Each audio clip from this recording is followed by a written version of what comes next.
Hi guys. இப்போ நம்ம என்ன பண்ண போகிறோம்? பனங்காய் வெட்ட போகிறோம். இன்றைக்கி எங்கள் தெரு பசங்களாம் சேர்ந்து பனங்காய் வெட்டலான்னு வந்துட்டாங்க. செம்ம வெயிலுங்க. வெயிலுன்னு நினைப்பீங்க, ஆனால் 2 நாளாக மழை பெஞ்சா. நாங்கள் அந்த வெயில் டைமில் வந்து வெட்டியாந்து வச்ச பனங்காய் இன்றைக்கி தாங்க வெட்ட போகிறோம். இருந்தாலும் பனங்காய் வேஸ்ட் ஆகக்கூடாதுன்னு எடுத்து வச்சு நானும் எங்கள் தெரு பசங்களாம் சேர்ந்து வெட்டி சாப்பிடலான்னு என் தங்கச்சிக்கிட்ட ஒரு சவால் விட்டேங்க. என் கை தான் கத்தி அப்படின்ட்டு.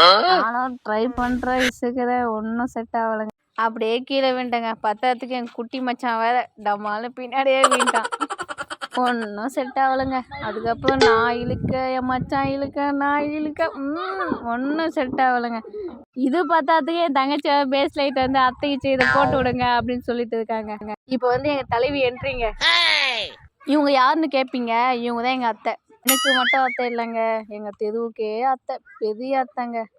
இன்னும் வெட்டாமல் என்ன பண்ணிட்டு இருக்குன்னு எங்கள் அத்தை அடிக்க வந்துட்டாங்க. அப்படியே வெட்ட ஆரம்பிச்சு சும்மா சல்லு சல்லு சல்லுன்னு வெட்டி எல்லாருக்கும் ஒரு பசனுங்க. இதில் என் தங்கச்சி வேறு பேஸ்ல இருந்துச்சு, நீ உனக்கு பனங்காய் தான் முக்கியமா, அப்படியே மண்டை மேலே போட்டேன்னு வச்சுக்க, இப்போ உன்னால் வந்து பேஸில் இது பண்ண முடியுமா முடியாது அப்படின்னு கேட்டேன். நீ சூடாக இருக்க இருந்தா இது ஒன்று சாப்பிட சரியாயிடும் அப்படின்னு சொல்லிட்டு கொடுத்தாங்க என் தங்கச்சிட்ட. அப்போ என் தங்கச்சி வந்து இது அடிப்பட்டுக்குது, அது வெட்டித்தா அப்படின்னு சொல்லி கொடுத்தாங்க. நான் அடிப்பட்டுக்குதா போய் கட்டு போட்டுக்கிட்டு சரியாயிடும் அப்படின்னு சொல்லி அனுப்பிச்சிட்டாங்க. எல்லாருக்கும் வெட்டி கொடுத்துட்டு கடைசியாக நான் சாப்பிட்லன்னு வெட்டியிருந்தேங்க. என் மச்சான் உயிராங்க, என் அத்தையும் என் தங்கச்சி உரியுதா, நானும் வெட்டி வெட்டி உரியுறேங்க கடைசியாக.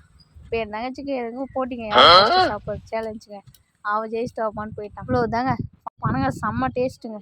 இதை நாங்கள் பனங்காய் நொங்குன்னு சொல்லுவோம். நீங்கள் என்ன சொல்லுவீங்கன்னு கமெண்ட் பண்ணிட்டு போங்க.